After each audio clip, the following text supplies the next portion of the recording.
Hello. Hello, everybody. Hello. Welcome back to Two Girls, One Pod. I'm Angie, and I am back recording on Turrbal land. I'm no longer with Yvie Jones in Wurundjeri country. Wurundjeri country. But I'm representing down here. I'm Yvie Jones, the one she just talked about, and on said land. So welcome. It's us again. Let's get into it. How was your Easter? Easter long weekend has just come and gone, and it's always nice to have, a solid 4 days off. But I always feel like when you don't live near your family or you don't get to see your friends all the time, it's just wall-to-wall celebrations and catch-ups. And by the end of it, you're like, I could do with another 4 days off if I'm to be honest about it all. But it's still beautiful. It's nice. I think it'll just take me now 4 days to shake off all the energies and the food and the champagnes. But it was worth it. I loved it. It was great. And how was your dad? Oh, yeah, he was good. He was,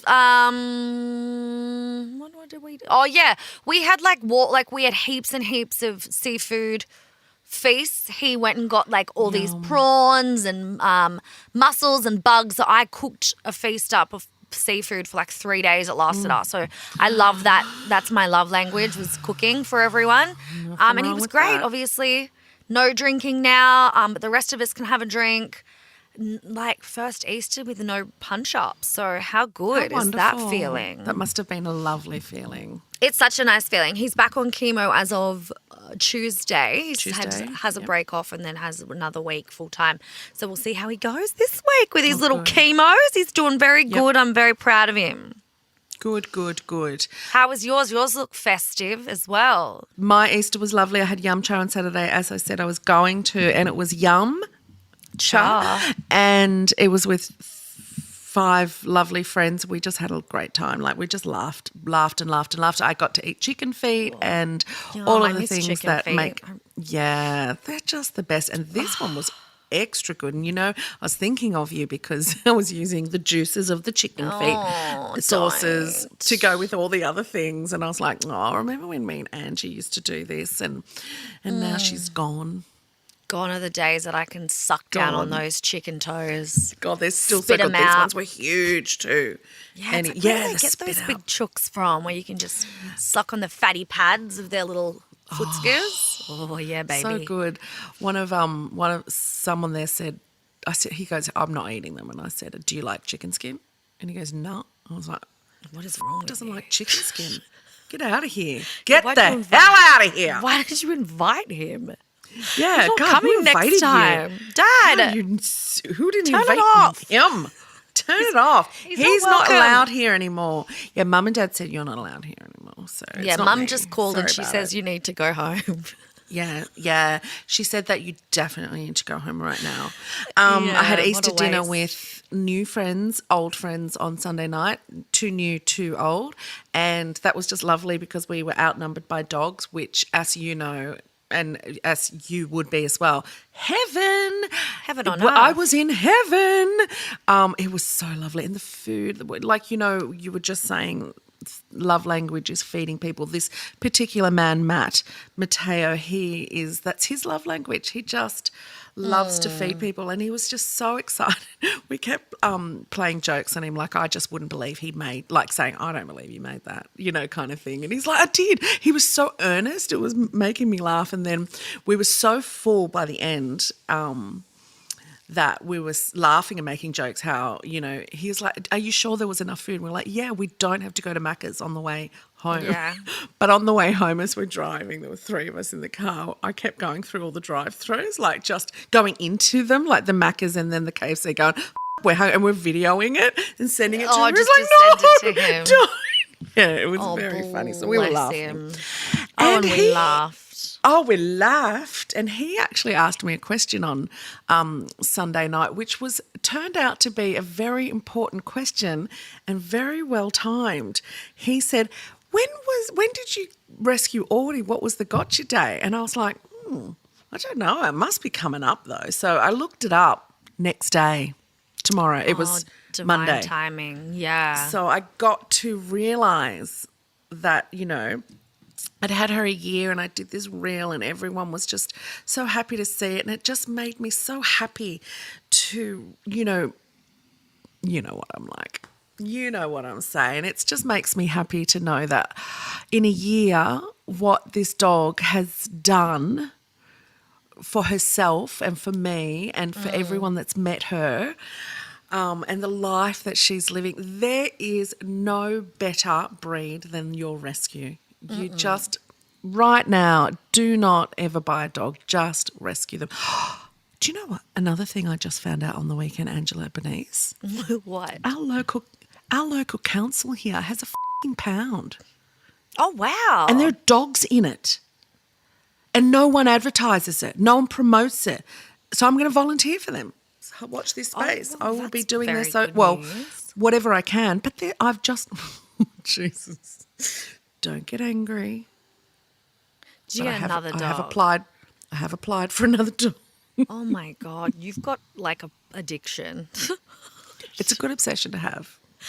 It is, but it is one. It's definitely one. It's a senior and it's a sweetheart and I think an easy fit if I get her. If all goes accordingly. Well, it'll happen Looks if a it's little meant bit to like Phoebe. happen, is it? A little bit. Brown one, but yeah. Yeah, if it's meant to be, they find you. So that's it. Yeah. They do. They definitely sort you out. So if it is a good fit, it is meant to be what it's meant to be, and you love it, and it's your thing, and there's no point trying to tell you otherwise because you're going to do whatever you want to do. Yes, George Shadletsky, I will. Thank you. Okay. Just do what you want to do. No, that's what my dad does. He just does whatever he wants. Yeah, and you can't stop him. YOLO. All right, well, good. I'm glad everybody had a lovely Easter long weekend. Now, that's done and done. Let's talk about what we really also want to talk about, and that's... Let's talk about what we're really here for, shall we? Like, who gives a f***? You had a nice Easter. Move on. We really want to talk about I'm a Celebrity, get me out of here. There's so much that has gone down over this last week. It does feel like it's gone quick. But the biggest news that has come was obviously Cac left the jungle only after 3 days in. Like Chris said, it took us 9 years to get her and only 3 days to lose her. So that's a little bit of a sad one for them. There was a few confrontations with Cac and Domenica from maths while she was in the jungle. If you haven't seen it, I don't know what you've been looking at because it's flooded the medias. The main one was surrounding the fact that Cac was allowed to bring makeup into the jungle. So Dom did kick off a little bit about that. But as Cac stated, look, they've had 9 years they wanted to get me. I wrote some stuff into my contract. It is what it is. We've already discussed that one.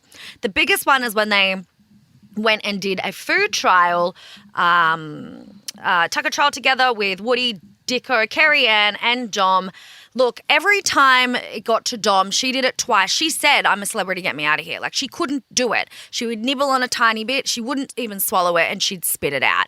So when it came to the last bit of it all, Chris and Julia said, all or nothing. If you all eat this antelope testicle, you all get the stars. So they went around and the boys smashed it and Dom was like, nibbling but being like, if you do it, Kerri-Anne, I'll do it. And Kerri-Anne was like, there's no way in the world that you're going to swallow this. I've just watched you 2 times spit it out. And boy, oh boy, from there on, Cac refused. And the kickoffs began. And by kickoffs, I just mean Dom kicking off at Kerri-Anne and Kerri-Anne just still low-key sitting, like prodding her, knowing very well that Dom loves a kickoff number. So, there was quite the debate on whether, you're team Dom or team Kerri. I think I said it to you. We were writing about it and I was like, it doesn't have to be mutually exclusive. The way Dom handled it wasn't great and the way Kerri-Anne wasn't great. You don't have to pick a side, I feel. But yeah, God, agree. It's been, What did you think about it? I personally, look, I had a few notes. I don't like Dom isn't wrong, what Kerri-Anne's been like, what would have been very painful. We know what it's like to be in the jungle, but Cac has some stance in it with, like, Dom wasn't swallowing the balls, so she probably thought, why would I bother? I don't think you should ever call a 70-year-old woman bro, ever, in any circumstance.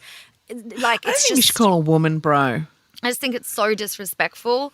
And I don't think that you should be rewarded for being intimidating and using, like, bullying almost. I didn't like that, but I also don't like the way Cac was. Again, I don't think you have to pick a side. I think it was both really quite awful to watch. But I don't think we should reward Dom for going about the way she did. I think, like, being like, yeah, stick it to her, Dom. It's like, why are we rewarding toxic behaviour? That part wigged me out.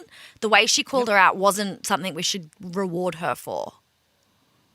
Yeah. No, what do you reckon? I definitely agree. I think that, what we saw, and a lot of people in the comments that I was reading were like, but we saw that. We saw that. That wasn't said. Because Kerri-Anne went back to camp and kind of rewrote her narrative. She did. As you do.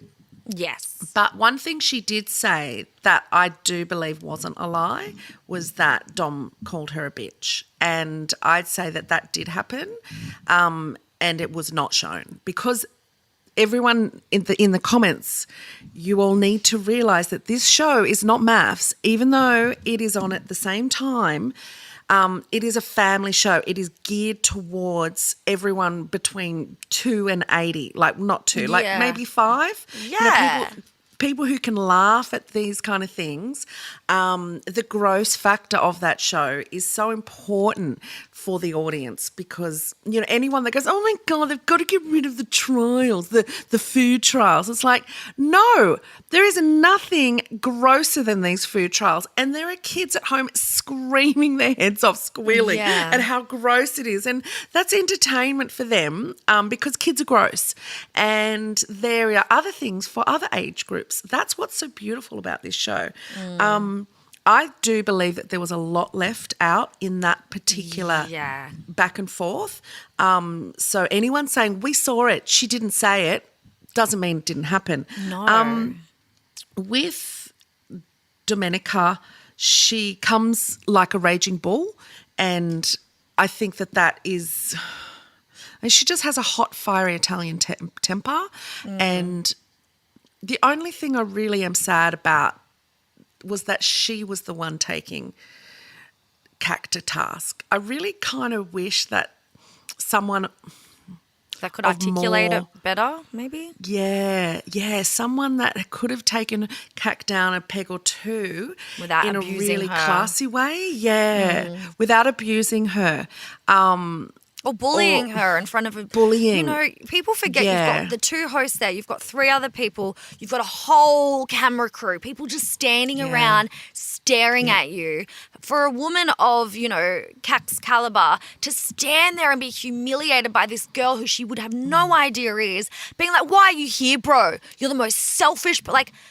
That would have been so humiliating for a woman. You might not like Cac, and that's totally fine. But a woman who, and she's not the most selfish person in the world. She cared for her husband who has passed for a very long time. She was his main carer. So I think she really went hard at things she knew nothing about. She just went off in the moment. She just went straight to the jugular. And I just don't think that's a nice way to go about it. I agree. But we do know what it's like to be starving. We do know what it's like to go through these trials and prodded. To have someone not do them. Oh, that would be we know what that would be like. And, I have to say that people go into the jungle and they are vegetarians and they give it a go. You did that and you ate a dead animal, and I mean, the show is about being a bit of a hero and showing your complete discomfort at something and overcoming that. There was times when I had to do things that I was like, I'm just going to say no. And I remember in camp people going, you can't do that. And I'm like, well, I'm just going to do that. But getting to it and going, I have to do this. I have to do this. This is just something that I don't want to do and I'm going to have to do it. It takes a lot to stand there and say you're not going to do it. You know, like for her to go nah, like Kat to go nah, like that to me is like a new level of like what sort of I just don't know. I could never do it. I'd have to give it a go. No. Like I would just have to give it a go. And then she's 70. That she went back to camp and said that she would have given it a go if Dom had been able to swallow it. I'm sorry. I mean, we can replay the audio where Kat says right in the beginning when Woody says and Dicko says, what do we need to do? You know, when the four of them and she goes, no. Not going to do it. Not going to happen. Yeah. You know, she was so entitled and so condescending and so I'm so much better than I'm not going to do it and I'm not going to do it. And it's like, oh, f*** off. Like that, I can see where Dom came from in that. It would make you want to be upset, but not like that was, you don't talk to someone like that. No, that's right. But that's only the way Dom knows how to talk. So if someone's going to talk like that, it's going to be her. Well, that's it. But it feels like that's her only trick right now. Like, what has she got famous for? Kicking off. And why are we rewarding people to constantly kick off? I find millennials are really like, they get rewarded as soon as you don't agree with them.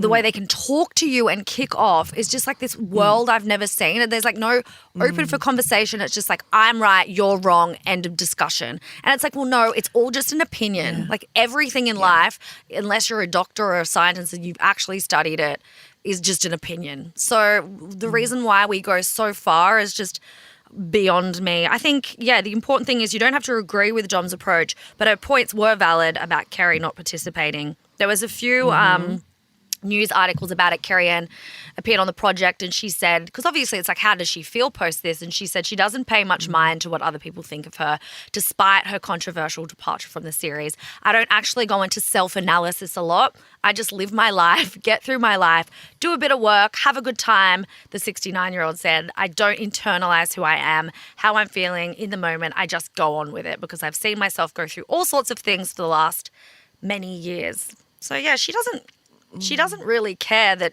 you know, some people are team players and some people aren't. And there was an interesting article about Michelle Laurie.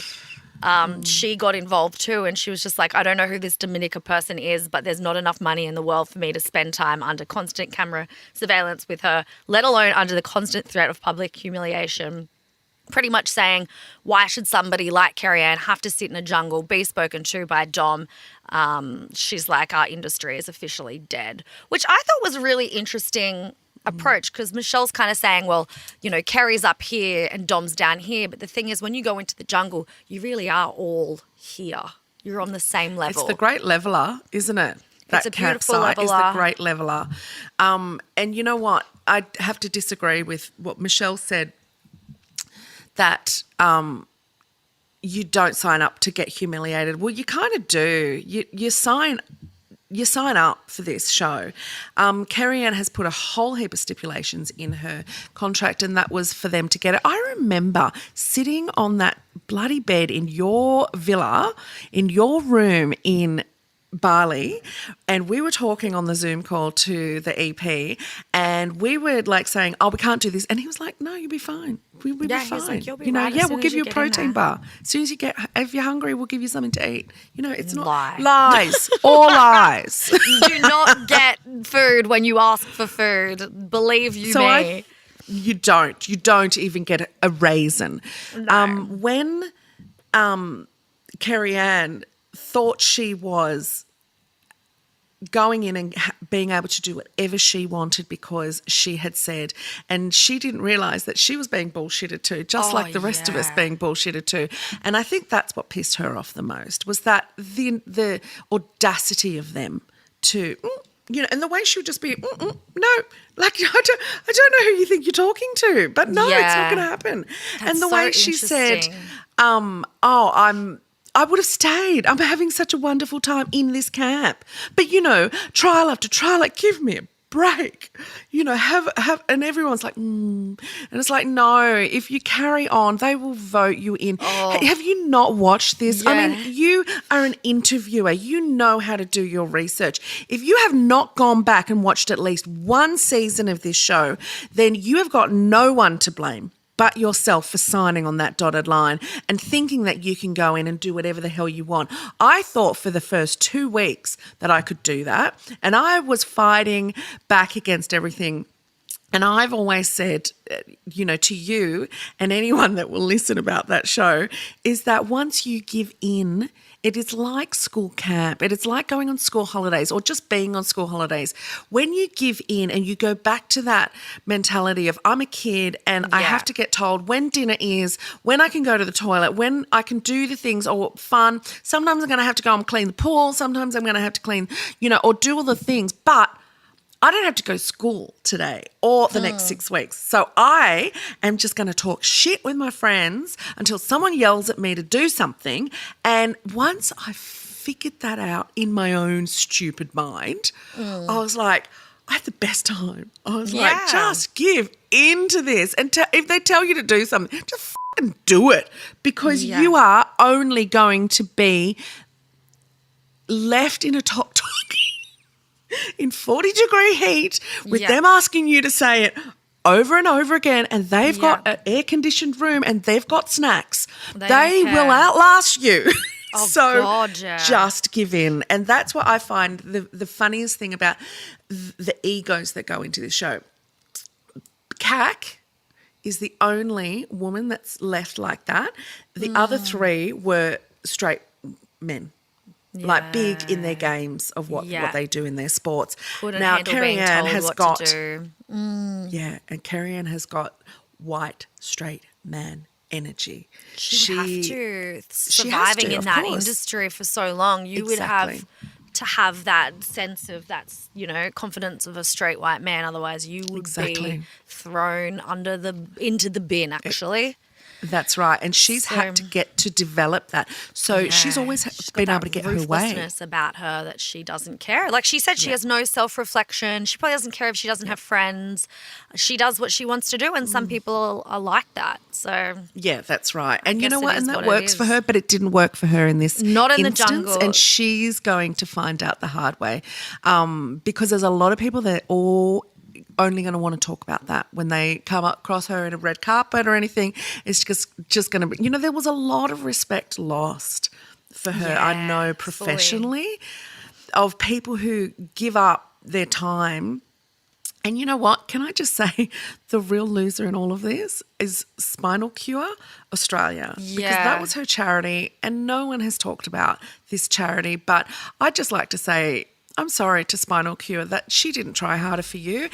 And she should have. She really should have just swallowed the pride and the ball. And I'm going to leave it at that. Yeah, mic drop. What do you reckon of old Honey Badger coming into the situation? He's just entertaining. And as Aisha said, I only know him, and maybe you as well, we only know him from Bachelor and, his shitty season on The Bachelor. Most people know him as a wallaby and a sideline commentator who apparently dropped clanger after clanger. Yeah. And the fact that was like Aisha the Bo was Ryan of the whatever he plays for. Rugby union, So I think that, the fact when Aisha said, I'm so excited to see you and I'm just waiting for the Bachelor stuff to come out. Me too. And I was like, he's going to hate this. And she goes, I've just watched compilations of you doing your sideline commentary and I can't believe I've actually got you in here. She's so sweet. I was like, God, I must go and watch those then.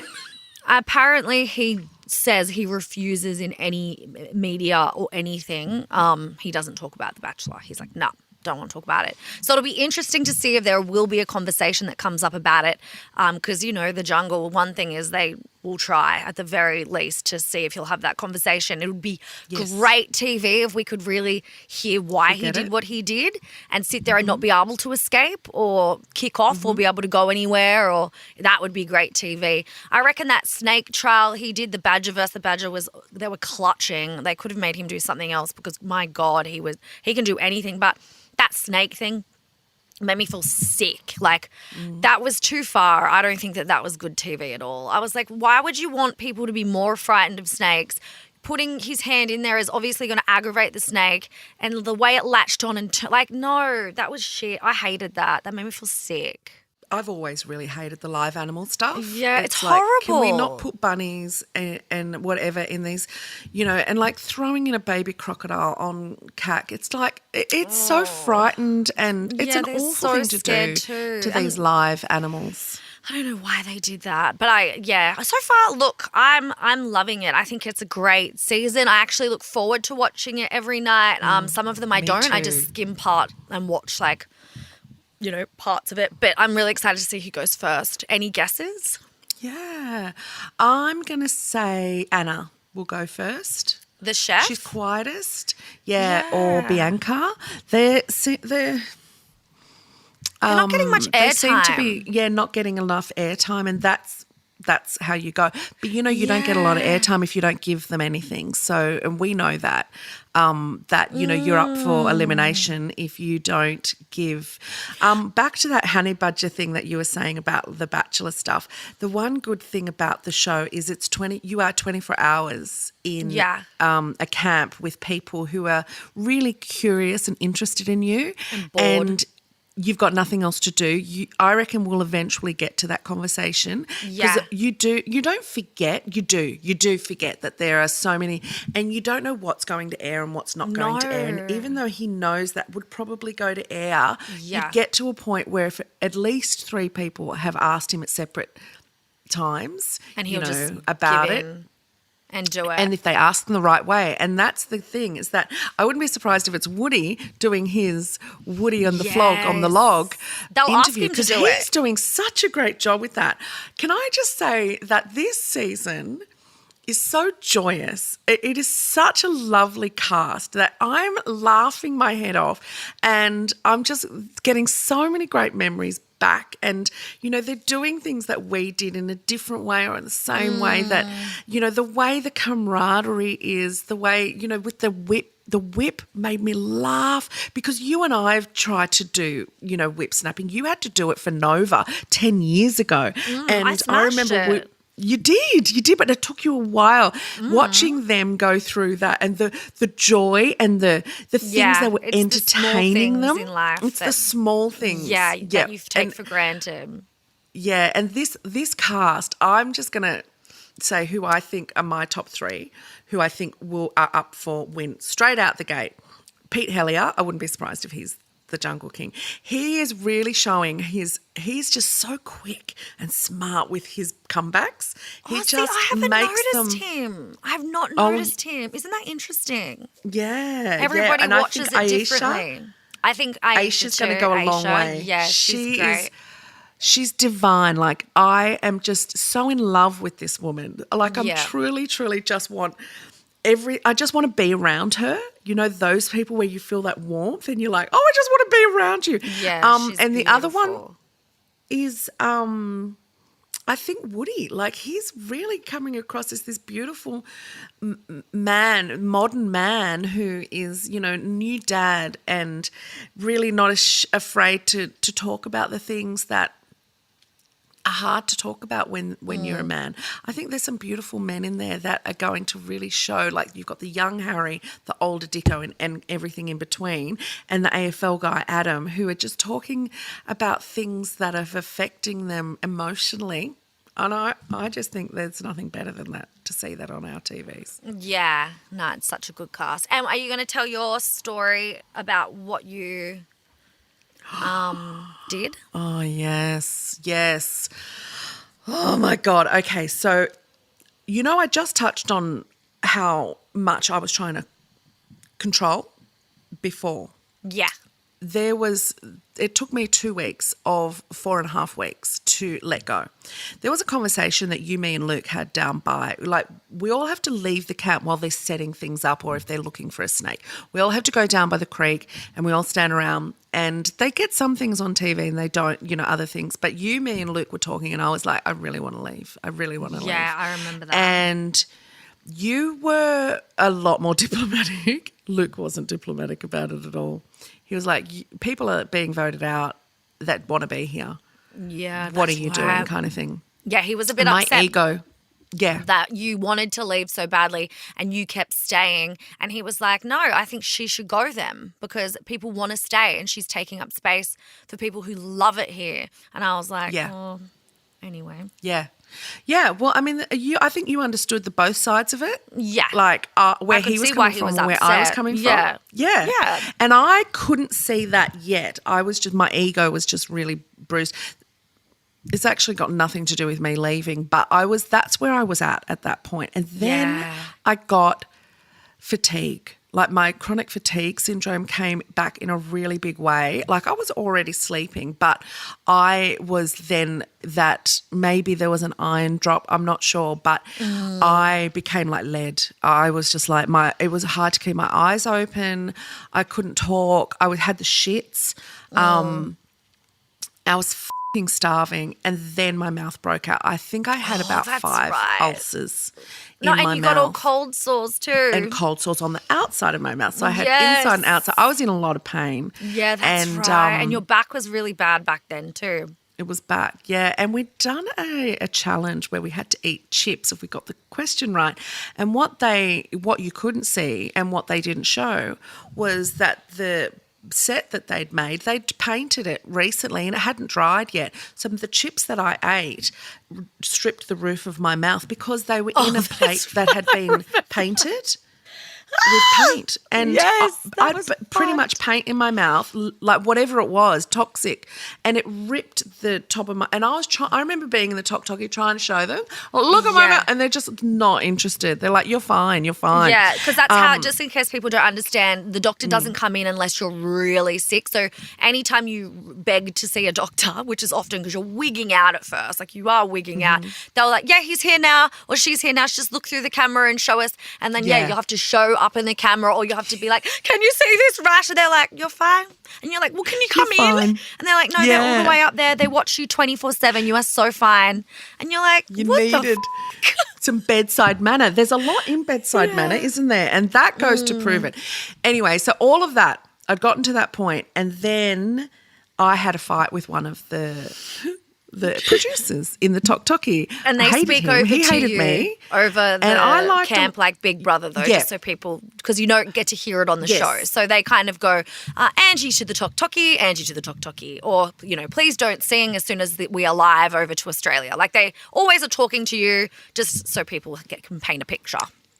Yeah, and you don't get to see that. You don't get to hear them ever talking on your TV, but they talk to us a bit. So when you're in the Talkie, you've got a camera and you're looking at the camera. They're looking at you. You don't know how many people are looking at you, but you'll answer a question, then there'll just be silence, and then they'll answer the question and they'll be like this. I'm sorry to hear that, Yvie, but you're doing fine. The doctor has looked at you and we are watching you 24/7. You're fine, kind of thing. Anyway, one of these producers, I think his name was Ollie. Yeah, it was. English guy. Yeah. And he goes, you're fine, and did it in a really condescending way. Just, I was like, say, can I have a banana? Can I just have some fucking multivitamins? Like something to give me some energy. And he goes, I think you'll be just fine. Like the way he spoke. And I went, how's get fucked sound? Did you say that? Yeah. I was so angry with him. And I said, come in here. That. No, I've never told you this. You've told me you had a fight with him and that the other part that you're about to tell, but you didn't say that you swore. Oh, God, yeah. I was like, come in here. Come in here and spend one night. Number one, come in here and let me deal with you. Number two, come in here just for one night. Just for one night, and then tell me how you think it's not that because that's what he said. It's not that bad. And I was like, come in here. Come in. Like you and you. And then I just got up. And I just walked out and I went left. You go right into camp from Talkie steps. Yeah. And you go left into the gate that takes you out of the compound. To the trials, normally you can only leave to where the trials are. Yeah. Yeah, that's right. And I've just unlocked the door and walked out. And I could hear still Ollie going, Yvie, on the microphone, because I just left the door open. And I went and sat down. Now, there is a water barrel. I'm assuming a water barrel. It was a barrel right next to the gate. I don't know if you ever remember it being there. No. But I went and sat between the fence and that, and I took my shoes off. That was the first. I got to the gate. I opened the gate. I went out. The gate closed behind me, and I just looked around going, what the f*** am I going to do now? Yeah, it's like I and can't there's the run. medic tent. No. You can't go anywhere. Like, you're in the jungle. Oh, my God. and that's when I realised all I wanted to do was be off camera. Yes. To have a little meltdown. So Yeah. I sat down between the water tank and the fence, took my boots off, which you're not allowed to do. Not allowed to do, no. But I took that off, took my microphone off and pressed off. I knew how to do that from Gogglebox. Oh, how to turn my microphone God, you're off. so rebellious. And then I just cried and I just Yeah. cried and cried and cried. And I made a little bit of a noises that I didn't want to do on camera. Yeah. And then I could hear in the distance like a walkie-talkie. And I could hear Alex, our EP, and I could hear people talking to each other. And then I heard footsteps, and I looked around, and one of the shat themselves. 'Cause you could I have could got hear them saying, "You've killed. got to find her. You've got to find her. We've got to get eyes on her, because of the baboons. Like if she's gone in." She's unprotected. So then I saw one of the guys. You know, we had all these guys that sat around outside of the compound in their camouflage. Yeah, they had to be camouflaged and they'd have like and weapons. they had big guns. Yeah, Yeah. they had big guns. So See, all people of a sudden, would not know any of this. This is another fear sense that you were, you were surrounded by men protecting you with guns because of how big the animals are, and you could get killed if you're not protected. Yep. Yeah, that's right. I think people and don't the funny realise thing is this. everyone thinks that the biggest animal, the most frightening is the lion and everything. It was the baboons. Oh, The they'd baboons tear you would rip apart. you from asshole to nose. And they'd hang would tear you around apart. all the time. Yeah. So we Or constantly they're had to everywhere. be watched. Yeah. Yeah, all the they were snakes, everywhere. the deathly snakes that would everywhere as well. If you ran out and got bitten they by were one of in those camp. snakes, you could have been killed. Yeah, but they had eyes on you in camp to tell us where the snakes That's were. right. You had no That's right. eyes. And wasn't it dark time? That's right. Like it was dark, right? No. It was in the middle of the day. There was no one at camp. Everyone was at a trial except for you and one other, or maybe just you. How as could far everybody as you were be concerned, Yeah. we were further down, but everyone was at a trial, but you and I. And I'm sure there was one more because there always has to be two people in camp. Yeah. And I was up in the Tok-Toki. So I think it was you and Jackie. Anyway, I can't remember, but I do remember you were there. And so anyway, I've sat down, taken my shoes, and then I could hear the walkie-talkie going off. And then I've looked next to me and there was one of those, what do we call these men? Soldiers? They're like what rangers. are they? They're like Rangers. rangers, but like in full gear. Yeah. Safari men, like they could shoot animals if they needed to. Yeah. There's this one and he's looking through the hole. Remember that you put your hand in to open the gate? Yeah. And it was like an arch. And he's looking through that and I can hear them saying, have you got eyes on her? Has anyone got eyes on her? And they're asking like people further down, has anyone heard? Oh, her microphone's off. Her microphone is off. So now we really need to find her, guys, because her microphone is off and we can't hear her what she's doing. Oh my This is really God. important now. This is really bad. And he's looking through and I'm sitting like maybe a foot away from him at his feet. And he's looking through and he goes, no, I can't see her. She's not anywhere to be found. Like I remember he was really young too because he had red hair. And he had remember pimples. him. He was that young. He was he was a baby and he was just like, I could see him. He was shitting himself. Like I'm going to go looking again. And I felt if I just put my arm out and touched him, I would have frightened the life out of him because I was right next to him and he did not look on the ground to see if I was anywhere. And I went to do it and I'm just looking up at him going, I'm right here. In my head going, I'm right here, I'm right here. Look down, look down, look down. And when he looked down, I was going to go, like that. Never looked down. Walked away. Ran away. Like still looking. They're still looking everywhere. Put my shoes and socks back on. Got up and opened the gate and went into camp and then sat on the lied down on the swing lounge and tried to turn my microphone back on, and I just sat there like that and breathed until I heard another producer's voice say, Yvie, please, to the talkie. And then, but it wasn't until I got out, I didn't tell anyone, you were asleep or having a nap. And I was going to tell you, and I just went, I don't want to make this a thing at all. No. I don't want anyone to know. I don't want to have to explain myself. I don't want anyone to get angry at me. I don't want it to be a lesser thing than it was for me. But it wasn't until I got out that was the first thing that all the producers wanted to talk to me about, because they were like, we have got to tell you what was happening while that was happening. We were panic stations in the control room, like panic stations. People were coming off their lunches and like people heard, and we're all surrounding the cameras now. In like everyone's watching a different screen to see if they can see you on any of the cameras.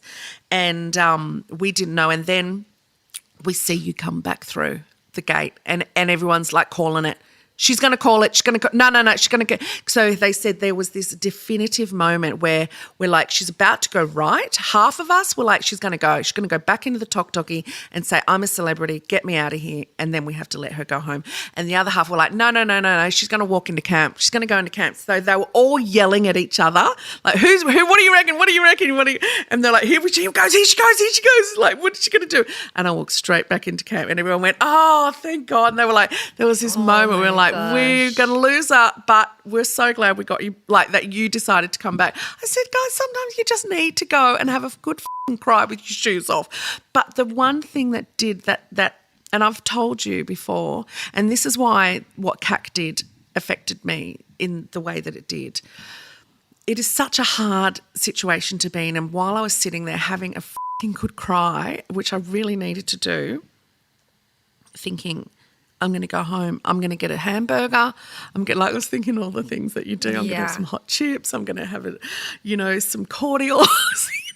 Be with my dogs. I just thought about my charity, Safe Pets, Safe Families, and the woman that started it, who had come from domestic violence and had her 2 dogs taken to the pound, and she never saw them again. And so she started this charity, and to make sure that never happened. Her name's Deb, and I thought, what would Deb do? And what would Deb think of me right now, sitting here like a entitled twat, going, oh, I can't do this. I want to go home. Oh, I'm sorry, I'm getting paid so much to sit in the jungle and eat dog's balls, testicles. I was like, oh, for fuck's sake, get over yourself. It is a TV show. That's what I said to myself. And I got up and walked back in. I was like, I'm not going to give up. And then everything changed. I was like, let's do this, you just Yvie. needed that moment to like realise what you needed to do, because it did take you a good 2 weeks. You were miserable. And then the last 2 and a bit weeks, it's like you were a new person. So it's like you needed that moment. I look at the Anthony Mundine, Bo Ryan and Bernard Tomic, and now Kerri-Anne Kennelly, and I just wish that they had just tried a little bit harder, because what I got after I tried harder was so rewarding. It was so and worth not just second place. I'm talking what I got from this giving, just this place of being there and realising how incredibly lucky I am to have even had this experience. So I really wish that those 4 people had got to push through that hard part. Well, that's like they keep saying to you, they're like, the first week to 2 weeks, you are going to want to go. You're going to want to cry. You're going to want to scream. You're going to want to, all the things, but you've just got to push past that. But when you're in that state of complete, anxiety, depression, pain, bleeding every day, or getting ulcers or getting cold sores, missing things you've never had to miss before, living in the South African jungle around people you don't know, a lot of people can't look out of that. And I get that, but it is worth the push through. Some people just need to take off their shoes and go for a run in the South African jungle, and others tell Kerri-Anne Kennelly bro when you're the worst person in the world. What are you even here for, bro? We all have our ways of dealing through the jungle. Did you see last night's episode where they kept saying it to her? What are you even here for, bro? Yes. Oh, my God. She'll never live that down. She will never live that down. But seriously, you know what? I think I'm a Celebrity as a production company would not want that to get out originally because that would have been such a big public liability for them. My God. And now it's safe to talk about it because it was so long ago that it's like, okay, I can talk about it. But back then they would have been like, in hell, this better not get out because she could have got killed and it's under our watch. Our watch. Oh, my God. And that's why I knew there was no way I'm going any further. As soon as I stood, I looked, I'm like, I'm f***ed. Sit down. I'm surprised they haven't put a thing in now. It's like if you step out of that, then you're out because it's just such a risk for them, right? Yeah. Big lesson. Yeah. Maybe they have somebody standing there full time since you. Yeah. Yeah. Maybe they have a camera right on that because there was just no camera there, was there? No. I thought it was locked. But anyway, look, now we know it's not. No, it's never locked in case we needed to run. In case we need it. Well, I don't know about that. If anybody else in the jungle listens to this and has a similar story and you all want to bond over your running out, please let us know because I've never heard anything like it before. And I couldn't believe it. It took you until ages to tell me. I did think, God, she's gone for a long time. Maybe she's having a cry. Then I was just like, well, I'm starving too. So I've got to think about myself right now. Kill or be killed. Good times. I've got other things to talk about you in the jungle, and I think that this is as kind of a little series that we can have in our for ourselves over the next couple of weeks that the jungle is playing on TV. I wonder if I'll remember what you're going to say. Yeah, you will. So there's little stories. I think we should tell a little BTS stories every week about stuff, and I've got one for next week. Okay. For you.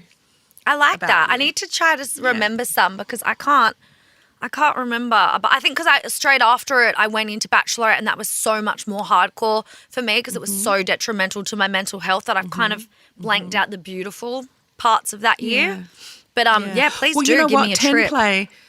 10 Play at the moment has in their extras, if you go down, it has all of the seasons in clips. So go to season 5. I want to watch I know. But no, I'm just saying to everyone, go to season 5 and just watch all the clips because I've just been watching a few of the clips and it's actually taking me right back. I love the clips. If you do want to know a few things about the season that we were on, the clips are a good way to have a look just through. Just little snippets.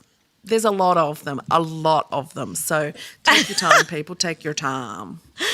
Oh, my God. Oh, I don't think we're going to do a useless facts this week because we've been talking for so long. I'm about the jungle. This is like a full jungle episode, but that's fine. These things happen. We've got plenty of time for useless facts another time, so save them. Exactly. Save them up. I've got plenty of them. So so I think that we'll leave it at that for this week. Thank you all for listening. Hopefully you got something out of it. People do love a behind-the-scenes story, so I know that all of our listeners. Yeah, we both do. So we would, hopefully this was a really good episode for everyone to be listening to. I have a feeling it was going to be a good one. Keep watching The Jungle as we are, and we will just keep giving you little tidbits about what it's like to be in there as we're getting to know these beautiful celebrities in a way that you just simply don't get to know them on any other platform. So I think it's really, this show is just a brilliant show. And it is. We love that. We truly love that. And can I just say also, Chris and Julia, like, my God, they make me laugh. They make me laugh. So and funny. I don't know what this show is going to be without the two of them together.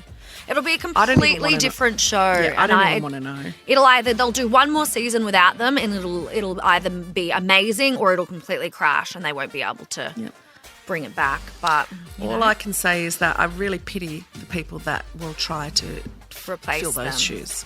Yeah, because it'll be big shoes to fill. They are just, and the writers of all of their stuff, like top notch, like brilliant writing. Anyway, on that note, thanks for just tuning like in. Chris and Julia, two of us, two girls, one pod. We don't have writers, as you can tell. This is just straight from the brain out of the This gob. is Right all of for our you. stuff. Fresh from the brain.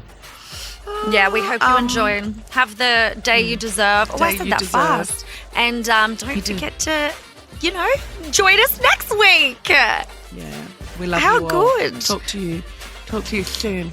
See you guys. Bye. Bye.